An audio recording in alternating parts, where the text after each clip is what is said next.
Let's get started and we can welcome people in as they come. Welcome to the WBFI webinar, WBFI State of Bird Feeding Report and Raw Data Use 2025. I'm Evelyn Neal, Deputy Director for WBFI. The Wild Bird Feeding Institute and the charitable WBFI Research Foundation are excited to publish the findings of our new report that shows insight into the growth of the wild bird feeding industry in partnership with Ask Your Target Market, AYTM. Here today to go into detail about the benefits and use cases of raw data is Shannon Burke. Shannon Burke is a research manager on AYTM's research services team and Michigan State MSMR alumni. She supports AYTM's clients through all phases of the research process, from developing the survey design to analyzing data and reporting out insights. Shannon. Perfect. Thanks so much. And thanks everyone for joining today or watching the recording if you're watching later. I'm excited to be here with everyone to talk more about the research that we conducted with Wild Bird Feeding Institute on the state of wild bird feeding and watching, and kind of taking some more time today to talk through how to dive even deeper into the data from this really interesting study. So I'll start off just by giving some background on the research, going over the high-level key takeaways from the research, and then we'll get into the data tables that are available for purchase. And I'll kind of walk through how to navigate those tables, how to look for significant differences between subgroups in those tables. And then we'll talk about how you can use this data as you dive deeper into subgroups. Then I'll turn it back over to Evelyn, and she'll go through some examples of how you can also utilize AI tools to help just ask quick questions about the research and just help dive in a little deeper. So with that, we'll go ahead and get started with some background on the study. So overall, the objectives of this research, the Wild Bird Feeding Institute was interested in getting a refreshed understanding of the wild bird feeding and watching market in 2025.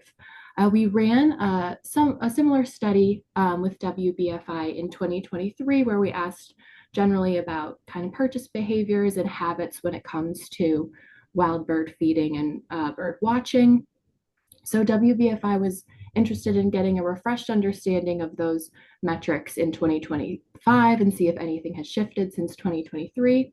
But also had some additional objectives surrounding mental health and overall well-being, and assessing how the hobby impacts overall mental health and well-being for those who participate in the hobbies, which is some really interesting insights from those new questions that we added.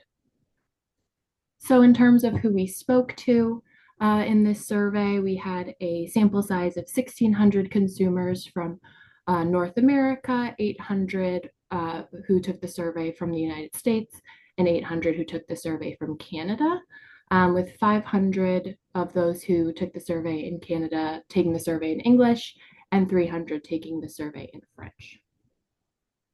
In order to qualify for this research, consumers needed to either be the sole decision maker or share decision making for wild bird food purchases within their household.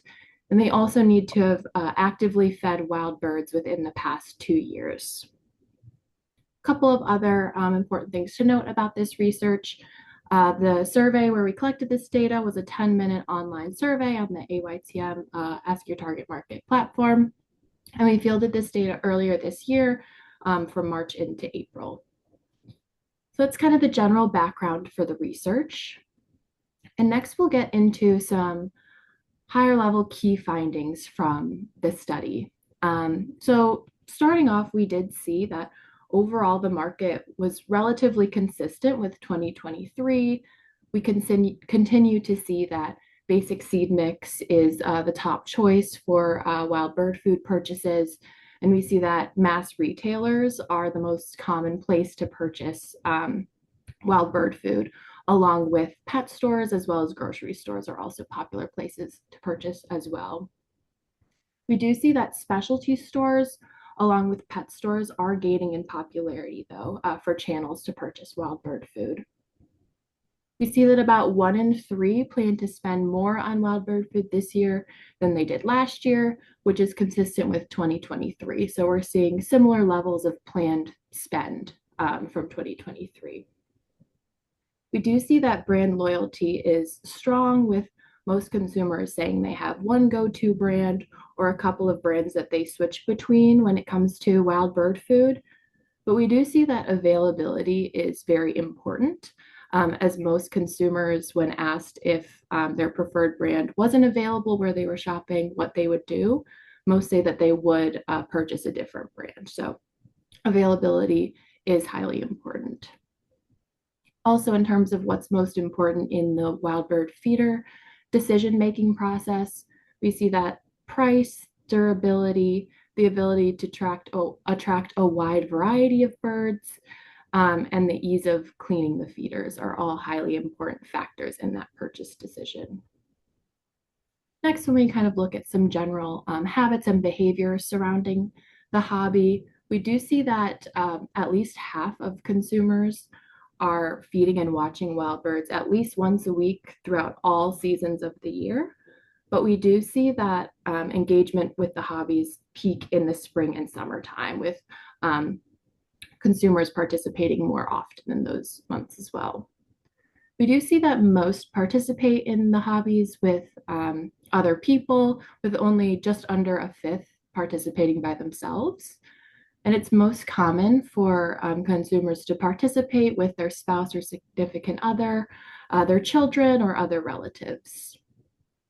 This participation with family also connects to one of the top reasons that consumers get into the hobby in the first place, which is to carry on a family tradition or to further connect with nature, is another top reason that consumers start the hobby.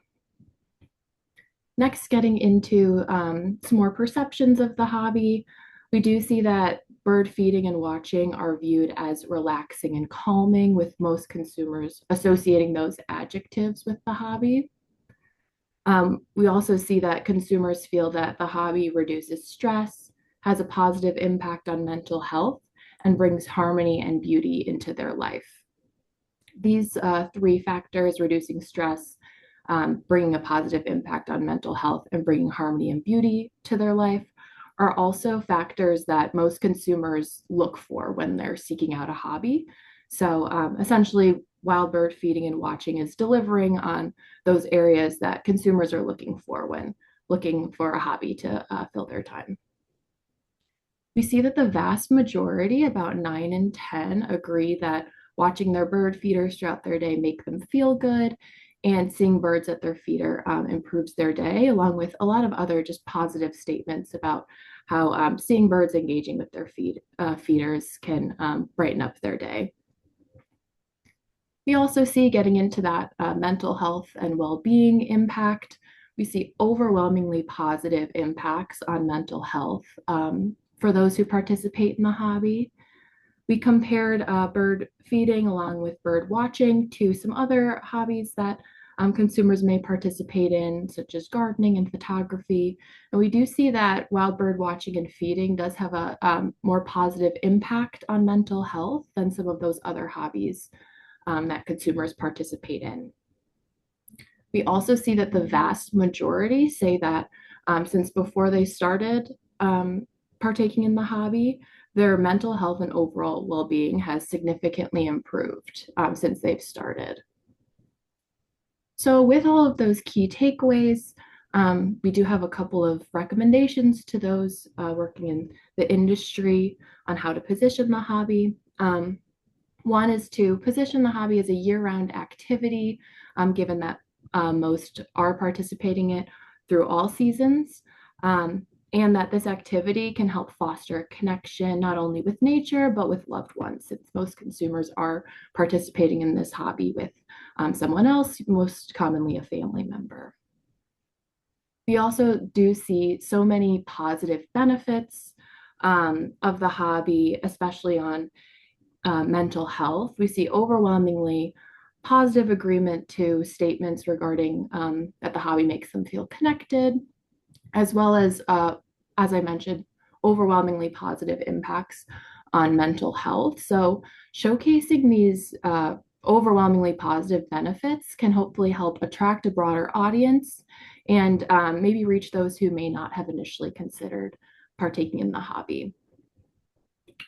So now that we've covered some high-level key findings from the research, let's now dive into the tables and how we can take an even closer look at this data. So those key findings touched on just a small percentage of all the interesting data that we've collected in this research. And so now I'll walk through the tables that are available for purchase and kind of walk you through how to get the most out of these tables and how to interpret everything that we see. So starting off, just to kind of get a lay of the land of the document here. So we do have a few different tabs. I believe the tables are available for purchase for both the US and Canada or just one market or the other. So we have just a US tab, just a Canada tab, as well as one with both. We also do have a tab for those wave over wave comparisons. So for those metrics that we asked about in 2023 and also carried over to 2025, we can use this tab to look at any significant differences over time between those metrics. So I know it can be a lot to take in at first, looking at all of this data. So just kind of walking through what we're looking at here. So each table represents its own question. And so this is starting with one of the first questions we asked in the survey. And then as you scroll down, it'll show the other questions that were asked in the survey in the order that they were asked. So within each table, you'll see the question text on top, as well as all of the response options that were available for consumers to select within the rows as well. So it is a lot of scrolling if you have a question towards the end of the survey that you want to take a closer look at. But we do have this table of contents tab that helps you quickly, as you can see, I already clicked on a few, but quickly click into whatever question you'd like. Still a little bit of scrolling, but not quite as much as it would be to scroll on the main tab. So here I've jumped to question 2, which is the question asking, why did you first start to feed wild birds? And we'll use this as an example of talking through all the banner cuts available within the tables, and then also talk through how to look for significant differences or identify significant differences within the groups. So in terms of what banner cuts we do have available, this is the total tab. So we have US and Canada combined, as well as US and Canada broken out individually. And then within each market, we do have several demographic variables as well, with gender, age, the level of enthusiasm in the hobby, the residential area they live in, as well as overall income. So these are all banner cuts that within each market, you can take a closer look at how the different groups within that variable may respond differently. So I know I mentioned that really these tables can be really useful to look at significant differences between different subgroups within each variable. And what I mean by significant differences is within survey data, it's important for us to be able to identify what differences are meaningful and not just due to chance or margin of error within the survey. So we use significance testing to understand where there's a larger difference that we're confident represents an actual difference in the real world and isn't just due to chance or margin of error. So in order to note significant differences, we use letters for each column. And in order to find where there are significant differences, you can just look through each column and see where there's a letter, a capital letter that indicates that that metric is significantly higher than the column that is noted here. So for example, for question 2, why did you first start to feed wild birds? If we look at differences between the US and Canada markets, as I've highlighted here, we see that Canada is significantly higher than the US for those who started to feed wild birds to develop a connection with nature. So we see 39% in Canada selected this option, while 34% in the US selected this option. On the other hand, when we look a little further down, we see that there are some reverse differences as well. So we see that another most common reason for starting the hobby, which is I grew up in a family that fed birds, is a bit more common in the US than it is in Canada, with 36% selecting that in the US and 30% in Canada selecting that in the US. So it's important to note that these two are still common reasons, the most common reasons across both markets. So it's important to keep that overall percentage that you're looking at in mind. But it is interesting that in Canada, slightly more likely to want to develop a connection with nature, while in the US, slightly more likely to start the hobby because they grew up in a family that fed wild birds. So that's an example of kind of the types of differences that you can look for. We do also see that seeing a pretty feeder that I just had to have is also a bit more common in the US. Still not super common with just 15% selecting this option, but it is more common than in Canada. So those are all things to keep in mind when you're looking at significant differences. Is still important to see what are the largest percentages that are rising to the top across groups, but then it's also interesting to look at what subgroups are a bit higher in certain areas than others. So next, let's take a closer look at some other areas of the tables. So we'll take a look at Q8. Another thing I wanted to call out is some questions in the survey have sub-questions within them. So respondents may ask kind of a grid style question where there's one overall question, but there's also sub-questions within it. And so when you're looking at the data for those in the tables, you'll see that each sub-question has its own table. So for example, at Q8, we asked, of the following hobbies you partake in, how does each impact your overall mental health? And we see this Q8_1. The first sub-question is for the bird watching hobby. And then Q8_2 is the same question, but for the attracting and feeding backyard birds hobby. So just wanted to call out that it's the same overall question, but each sub-question will have its own table. And oftentimes when we have those questions that have sub-questions within them, we'll add a summary table to the beginning of that question just to make it easier so you don't have to scroll to each table. A summary table like this makes it easier to quickly compare all of the different hobbies that we asked about.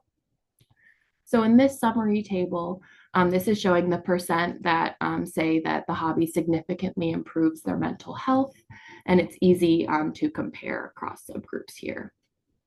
So if we want to continue looking at some significant differences, this time we can take a look at gender. We do see that among females, more say that gardening significantly improves their mental health than males. On the other end, we see that males still, again, not a super high percentage. We see that just over a third say that social media significantly improves their mental health, which is more so than females. So just another example to take a look at there. I also wanted to call out that, this is just an Excel file, so you can use all the same functionality you would in Excel. I find it helpful, especially on tabs when there's a lot of different columns, to freeze panes, freeze the first column, so it's easy to see the labels as you scroll. You can also select the full banner and filter and sort by just going to the filter tab. If you only want to look at percentages, you can filter out the blank spaces that are here, which calls out the sample size as well as the significance testing. But if you're looking to quickly populate or paste data into another spreadsheet or a report, this is a good way to do it. Just filter out those blanks, and then you can sort by clicking the arrows here. Whoops. So that's just some additional functionality. Any other Excel functionality will also work in the tables as well. One other, or I guess one of the other areas I wanted to mention was at times we also provide nets, which means we combine two response options into one overall net. An example of this is on scale questions. So when you have a question that has an agreement scale, so here we asked, rate your level of agreement with the following statements. And this statement is, when I feed birds, I feel like I'm doing something to help them, and it makes me feel good to make a difference in my neighborhood. So we ask if they strongly disagree or strongly agree with this statement. And then oftentimes how we'll take a look at this data on the back end is combine both the agree options, so agree and strongly agree, into top two box. So top two box will always be the two positive options of the scale. And then we'll combine strongly disagree and disagree into bottom two box. So those will be the negative options on the scale. For those scale questions as well, we'll once again have a summary table. And the summary tables often are just showing that top two box. So any that say they agree to any extent with the statement. And then I also wanted to call out how you can look at the wave over wave comparisons, because there's a lot of really interesting wave over wave differences here as well. So this question pulled as an example of where do you purchase wild bird food? You can see 2025 is column A, 2023 is column B within each of the demographic cuts as well. And you can continue to look for significant differences in the same way. So for example, at the total level, we see that mass retailers are less popular in 2025, as in 2023, 39% purchased from a mass retailer store, while 30% purchased from a mass retailer store in 2025. And we see the opposite is true for garden center or nursery, pet stores, farm and feed stores, and specialty stores. So you can look at those significant differences in the same way, but this is just a separate tab where you can look at the differences between the studies from 2023 to 2025. So I know it's a lot to dive into, but hopefully that was helpful of how you can pull insights from the tables, how to navigate them. And of course, if you have any other questions as you go through the data, feel free to reach out with any other questions that you come across. So next we'll get into, now that we've kind of walked through the tables a bit, how can I use this data, or how can you all use this data? And there's so much data here, as you saw, and there's so much that you can do with it. But just a few ideas here or examples is one really helpful thing that you can do if there's one of those demographic cuts that is specifically of interest to you, or you want to branch out to a certain age group or anything like that, you can create a profile of a certain demographic group just to get a better understanding of what that specific group is looking for.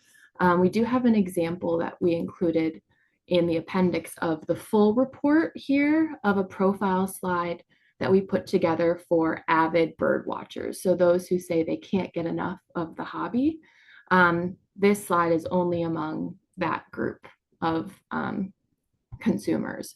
So while there's a lot of data being shown here, this is just a good example of how you can kind of compile insights within one group that you're interested in, put the metrics together, and then have a quick snapshot of what purchases are most common for them, what types of feeders do they own, what's most important when they're purchasing food and feeders, as well as how the hobby impacts their health and well-being, and some other just kind of general usage habits here. So it's a quick snapshot of that group as a whole that can just be a helpful takeaway to understand how to connect with that group.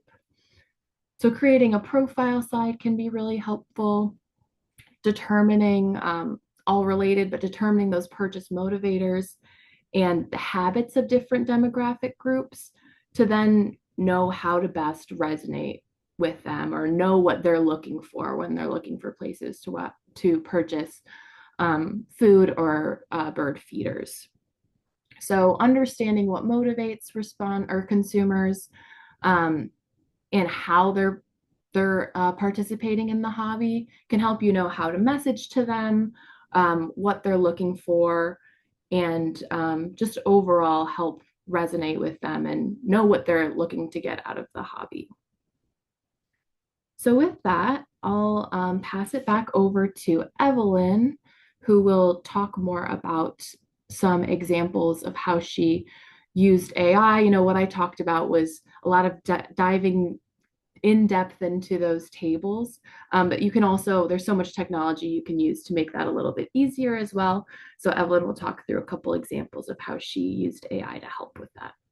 Fabulous. Thanks so much, Shannon. That was really interesting and so helpful. It is a lot of data, but you know, it's very, very useful. At WBFI, we did some trials with ChatGPT, putting the data in and asking it some basic questions so that we can get some usable information, you know, really tangible, usable information out of all of that data. So one question we asked was, you know, based on the data, can you tell me what types of feeders are most frequently owned? The response was the platform or trait feeders first, tube feeders second, hummingbird feeders third, and hopper lantern feeders fourth. So really, you know, took a lot of data and boiled it down to a very then usable piece of information on displays for retail stores or sellers of feeders, you know, what kind of inventory you might need. So Shannon's going to forward the slide for our next question was, does it appear that those with higher income brackets have more bird feeding stations? And there was a strong linear relationship between income brackets and more feeding, giving us, you know, drilling down to more specifics in terms of higher income respondents are somewhat more likely to have multiple feeding stations, but people with 2 or 3+ stations appear in every income bracket. So, you know, it's really, it's more about the hobby itself than the income bracket. So based on the data, can you tell me the primary reason for bird feeding? And for respondents age 40 and younger, so as Shannon was talking about that demographic profile, they first started feeding wild birds. Their primary reason was enjoyment, to connect to nature, as Shannon said, family influence, and to help support the birds. So again, this can really help in messaging or putting out articles on your website and, you know, blog posts, those kind of things. So just trying to get more demographic information, more profiles. So if you're in the Northeast, we asked what types of bird seed was most popular in the Northeast, and it gave us black oil, sunflower seed first, mixed seed second, and suet third. And as a comparison, we asked for the Midwest, and so a somewhat higher share of Midwest responded that they have a preferred brand. And they associate certain brands with trust, reliability, and bird safety. So you can really use the information to get what information you need. I think last we asked ChatGPT to do a stacked bar chart of the time of year that people feed, comparing the US to Canada. So primarily in the US and in Canada, they're feeding in the winter. So there's really a very similar demographic with very small percentage increases or decreases. So you have multiple ways that you can use the data, both, with the Excel spreadsheets themselves or using basic AI like ChatGPT to really drill down into the information and get the information that you need. So a very, very usable tool. Anything else, Shannon, that you'd like to share?